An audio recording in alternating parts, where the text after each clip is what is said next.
Welcome to the channel. My name is Matthew, and today I have a watch that has been talked about quite extensively in the media and the news and just around for the past couple of years since its release in 2022, the MoonSwatch.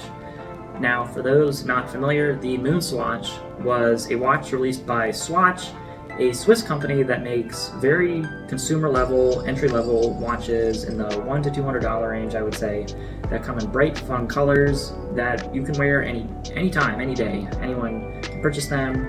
I would not call them really dress watches most of the time, although I think they are starting to get more into that market. But they are owned by the Swatch Group, which also owns the Omega brand, which produces luxury timepieces in the thousands of dollars range. And they produce, one of their popular models is the MoonWatch, a variation of the original watch worn to the moon in the 1960s, which they also produced, but have updated over the years.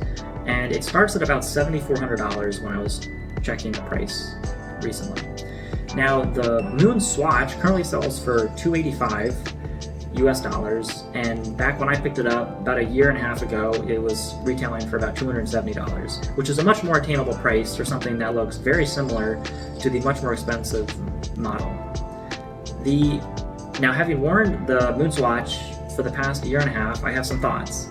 And those thoughts are that the watch is very light. So some specifications, it's 42 millimeters wide, it's about 13 millimeters high, with a lug-to-lug of about 47 millimeters.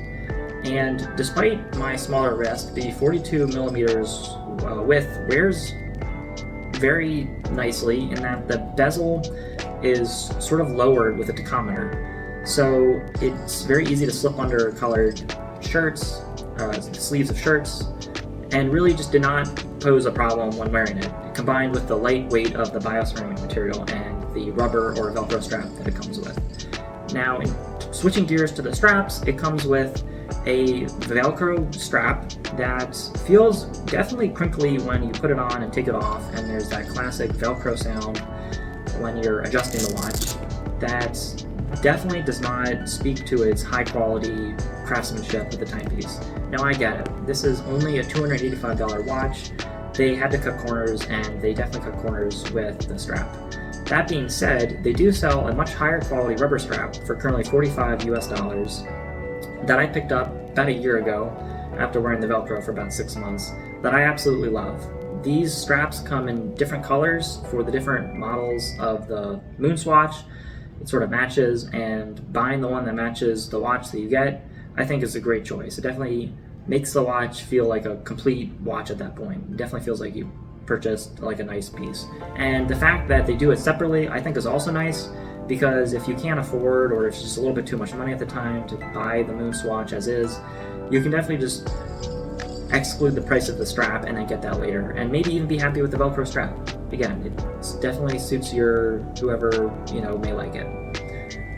The dial of the MoonSwatch is almost exactly like the MoonWatch. In fact, when I was looking at the MoonWatch online, I was shocked by how familiar I was with the dial, because I realized that I'd been wearing effectively a replica of it for the past year and a half on my wrist. There are some notable differences.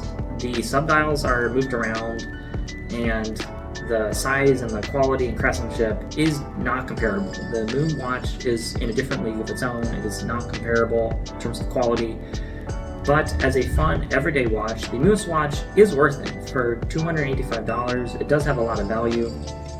It is a good-looking timepiece.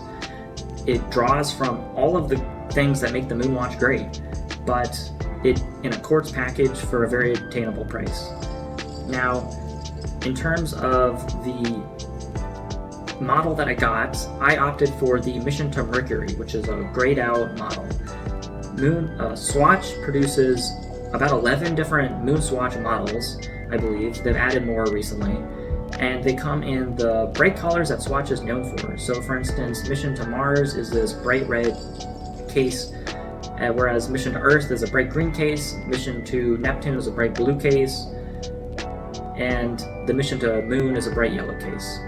Now, when I went to the store, because about a year and a half ago, you could only purchase these in store, the model that I thought I would get was the Mission to Moon, which with the black dial most closely resembles the original MoonWatch. That being said, when I tried it on, I realized that despite closely resembling the original Moon watch, I wanted something that was more an homage to it, which is what Swatch is going for with the bright different colors that they provide. So I opted for, so once I realized that, I decided, well, I don't have to be stuck on the one that most closely resembles it, I can get something else. So with that mindset, I was able to settle on the Mission to Mercury, which is the completely gray dial with a little bit of a ring of black around the edge, and the metallic silvery Velcro strap, or the gray strap that you can pick up separately from Swatch. And I loved it. It was more conservative in terms of the color. I just personally was not a big fan of wearing something super bright and flashy, like a blue or a yellow or a red watch in a different model. That being said, the amount of notice that I've gotten wearing this watch has been incredible. I've worn watches for many, many years, and this has definitely been the model that has definitely gotten the most interest from people. Both from the Omega branding, some people will mistake it for an Omega, which I feel embarrassed because it's definitely not, but that might be something that you're interested in, or from the fact that it is a Moon watch and they recognize it for what it is. With the type of watch that it is, being a lightweight quartz watch, it really makes a great sports watch. I have worn this rock climbing, I've worn this playing tennis, I've worn this even for some runs, and it just keeps time great. I really have no worries about the force of the movement on the movement of the watch itself. It's not mechanical where there's little springs and gears that would rattle around and could get shaken up, and it would affect the timekeeping performance if you get the Moon watch, for instance. This is quartz, so it's battery powered, so it will keep time basically perfectly.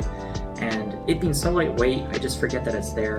And then sometimes people notice it, and then I remember it's there, and it's really just a great watch, and I've really loved it. The experience of purchasing the watch was also quite luxurious. So getting it from a brick and mortar store, I worked with the salesman to identify the model that I was most interested in, the Mission to Mercury, at which point they will produce a sort of like a warranty card, and they'll sign it and stamp it for proof of purchase, which I thought was very, very nice experience to have that at an entry-level watch purchasing price. I've purchased other watches before, and the experience has not been like that. So it's very cool that they do treat it like it's a real luxurious watch, and you do get that experience when you purchase it in store. There are 4 models now available online, last I checked. They are the Mission to Earth, Sun, Moon, and Mars. So that would just be a different buying experience. I don't know what that experience would be like.